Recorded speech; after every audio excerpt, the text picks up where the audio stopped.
Hi guys, I'm super excited about this video that we have for you today. One of the things I find when it comes to eating healthy is going from a place of just eating normal to trying to all of a sudden eat super healthy, super lean, and it's just so difficult to figure out where do I start, where do I begin. So we wanted to prepare this video for you guys, for you to know, okay, what are some staples, what are some quick and easy changes in what you're eating right now that you can do that you won't even notice the difference, that's gonna be game changers when it comes to your health and your energy and all that. So let's get started.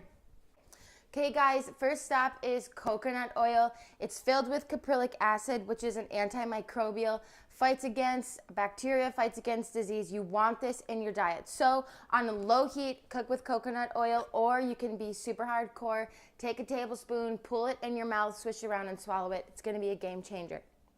Okay, then we have over here almond butter, Trader Joe's. If you're around at Trader Joe's, I'm super jealous because I absolutely am obsessed. You can get it in chunky, which is the best, or smooth with salt or without. I encourage you, if you're crazy like me, get it without salt, then you can add your salt content. But if you want to be normal, like most of the other girls that are in this room right now, then you're gonna want to go with the salted. Kite Hill cream cheese. I know, I'm obsessed with cream cheese. Probably one of the hardest shifts to going non-dairy was having to have my bagels without cream cheese. It was super upsetting until Kite Hill decided to come out with an almond-based cream cheese. I know it sounds super weird, but promise me, order it on Amazon, go to Whole Foods and grab it, or one of your local co-ops. Then we have ghee. I cook with ghee and absolutely everything. You could put it on toast. One of the perks of it is it no longer has the milk fats. So it helps it to have a higher cooking point, and it also takes away any dairy from this. So if you're allergic to dairy or just have problems digesting, ghee is where you want to be. Okay, that was super clever. I know, thank you very much. Now, okay, switching from dairy, super difficult, I know, especially if you've been someone like me and you're used to having dairy in absolutely everything. How do you make the switch? Absolutely love almond milk, okay? I want to just suggest, if you're wanting to cook with it, this is vanilla, makes it super good to have in shakes and smoothies, but if you want to cook with it, go with original. Look for the word like unsweetened, okay? You want to make sure they're not hiding or adding any sugars. And then if you are like me and you like sugar, then we'll get to that in a second. You can add sugars that you know are going to be super healthy for your body and that won't stress your body out and that your body will actually know what to deal with. Now, something I love is going with coconut milk, okay? In my coffee, it's a total game changer. I love the taste of, you know, the creaminess of coconut milk matches the creaminess of actual cow's milk cream. So I loved that switch when it came to switching into a non-dairy substitute. Now, I am super hardcore, but I promise you, this is not a lot of work. And when you're making your own almond milk, it spoils and goes sour in only 2 to 3 days, which I couldn't keep up with. And so, nutmeg, $10 at your local health food store. Buy one, okay? Nutmeg and desiccated, non-sweetened or unsweetened coconut flakes, okay? They look just like this, absolutely just normal. You can buy them at your grocery store. You can buy it at a bulk supply store. All you have to do is boil some water, equal parts water to coconuts, throw it in a blender. If you have a Vitamix, you're super special and I love you. Then all you have to do is blitz it and then pour it into your nutmeg and squeeze it out. Then the goodness that you're left with is homemade coconut milk, and you can brag to all your friends and make it sound like it's really hard, even though it's really not. Best oil you can cook with is extra virgin olive oil, okay? It has a higher smoke point than coconut oil, has a lower smoke point though than avocado oil. So if you want to be super hardcore and cook with avocado oil, go with it. But extra virgin olive oil, you can use it in your vinaigrettes when you're making your salads. You can use it in roasting potatoes, okay? So long you don't crank the heat up super high and you want to make sure that it doesn't smoke. It does have, I believe it's just over 300 degrees is the smoke point. So it's amazing. I absolutely love it. When it comes to cooking, I don't love cooking things in coconut oil unless you want everything to taste like coconut, which I mean isn't super bad, but I don't exactly want my spaghetti meatballs to taste like coconut spaghetti meatballs, so go with your extra virgin olive oil. Remember, fat is your friend. So if you don't use any fats in cooking, don't be afraid of fat. We're going to talk about it in the next couple of months of what your body can do with fats and how eating and consuming a lot of good fats and good healthy fats can benefit you. So next thing, kitchen staples. So many people for so long were afraid of eggs.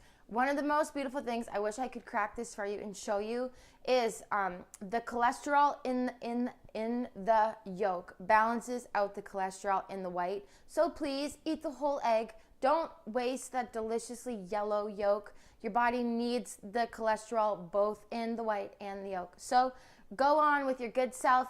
Eat your farm fresh organic eggs. I mean, it takes 2 seconds. Throw them in a pan with your delicious ghee. Organic is better, just saying. But throw it in a pan, fry up some eggs, amazing. Hard boil them. Okay, go to work if you want a quick and easy snack. I mean, hard boiled eggs are absolutely amazing.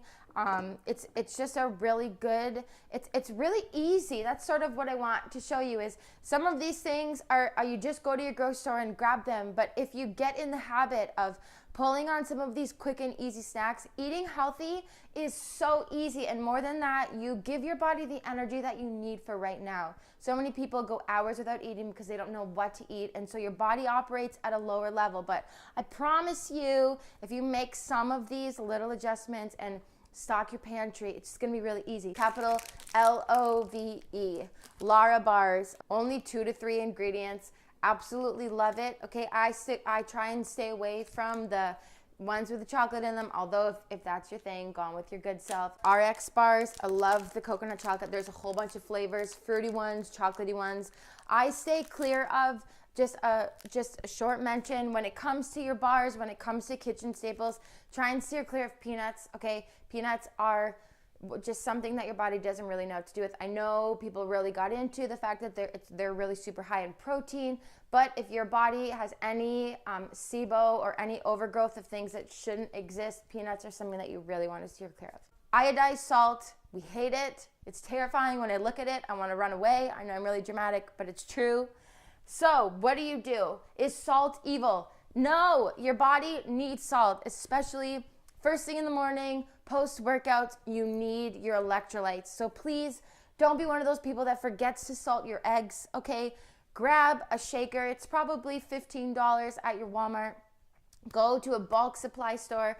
Go to Costco. Buy yourself some pink Himalayan salt. Not only will it balance out your mineral content in your body, which so many people are lacking in, but also it gives your body gives your food flavor, which who doesn't love flavor? So don't be afraid of salt. You just want the right salt, okay? You want to make sure when you're eating a bar, quick and easy tip, you don't want the sodium content in your bar to be higher than the calories, okay? That's a good tip. I don't like excess sodium, absolutely. Okay, your MSGs and your extra sodiums, we don't need that in some bags of chips. There's like 600 or 700 milligrams of sodium, not necessary, but the mineral content in something like a sea salt is so healthy for you and your body will know what to do with it. So don't be afraid of it. A tip for your first thing in the morning glass of water is throw a couple cracks of salt. It'll help your body absorb the water more efficiently. Our carbs and our starches. I am an individual that I believe in a balanced, holistic diet, okay? A super strong point of when you're deciding, should I or shouldn't I, is you want to go with something that is complex. What does that mean? You want to go with something that doesn't burn, okay, or cook in 2 seconds. The easier it is to cook, the easier it is for your body to break it down, the quicker it turns into sugar, and the quicker you'll be hungry and therefore eat more food. We want something that has a little bit more density to it so that when you're eating it, it takes a little bit for your body to break it down.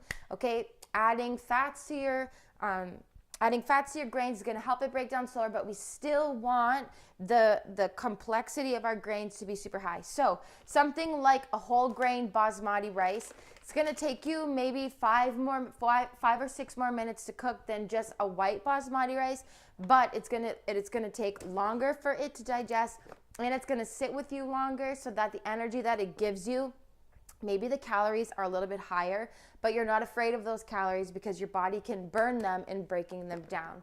And also, because it's whole grain, it's going to be loaded with so many more nutrients. Rice in itself isn't really very nutrient dense, but adding something like whole grain to it is going to give it some more of that punch. Now, another substitute is a Spelt, okay? I love Spelt. Spelt is gluten-free, but it's not wheat-free. But because it's gluten-free, it's easier to digest. So if that's something that your body can handle, go on with your good self. I love Spelt pasta. You can get Spelt pastas that are made in Italy. They taste absolutely amazing with a little bit more of a nutty flavor, filled with nutrients because it's an ancient grain, okay? Quinoa also absolutely amazing, a kitchen staple. So of those, picking one, if I just want to go with the Spelt pasta, amazing. If I just want to go with a whole grain basmati rice, amazing. Or even quinoa, super easy, super quick. Okay, it's one of those things that not only do you want it in your pantry, but you can cook a whole load and have it for a couple of days so that you're just reheating it. Because reheated starches also take a little bit more energy to break down.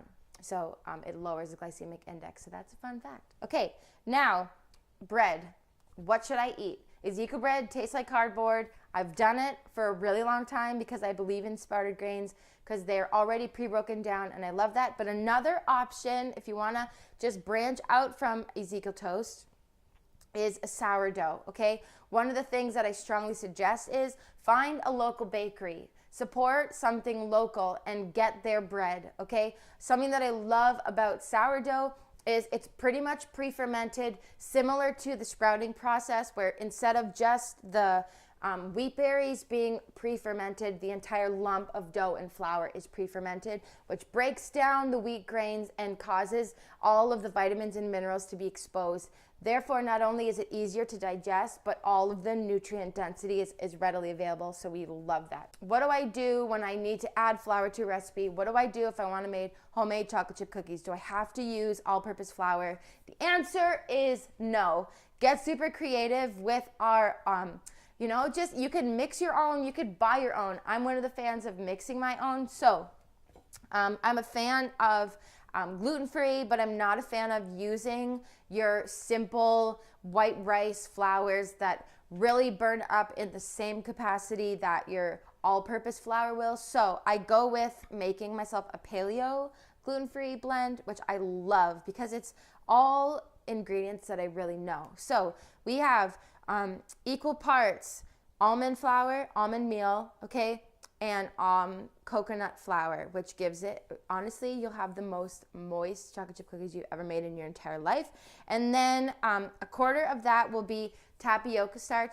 For the recipe, we're going to post it on our blog so you guys have the exact recipe of it. But easy, 3 simple and easy things. Mix them all together and then you have yourself a go-to flour. It mixes part for part in all recipes, so I promise you this is a really good one to have just under your tool belt. For banana pancakes or making waffles on a Saturday morning, it's really, really, really easy to make something paleo or make something gluten-free. If you find that gluten-free isn't for you and you want something and your body can still handle gluten, like mine, going with an organic, this is a whole wheat, 1 degree, I love them, they're amazing. I go with sprouted whole wheat flour or sprouted Spelt flour, which is actually my preference. All right, and last but absolutely not least is sugar cravings, alter ego, where it's at, okay? A brown butter, 70% or higher if you can handle it. I still like a little bit of goodness in my dark chocolate. I like to think that there's a saying that says a piece of chocolate a day and the doctors go away. I don't really think that's true. I think it's an apple a day, but I mean, there's no harm in dark chocolate because it's full of antioxidants and goodness, and it's not bad to treat yourself, especially once a day. So Alter Ego is amazing, or any other brand of dark chocolate, 70% or higher, okay? You want to keep away from milk chocolate because that's unnecessary sugar and unnecessary dairy when you can get just as satisfied with a dark chocolate.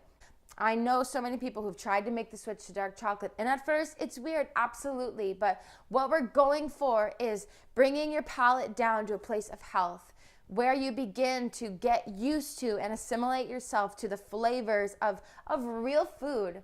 Maybe McDonald's was once good for you, but when you learn what a real hamburger tastes like, you're no longer going to crave after those things because your palate gets, it's like your palate gets normalized. So if you have any questions, I know I went through a lot. I know this was a lot, but I promise you this is like one shopping trip away from your whole life changing. If you have any questions, be sure to comment on this blog. We're super excited for our 2018 year and what this has in store. See you guys soon.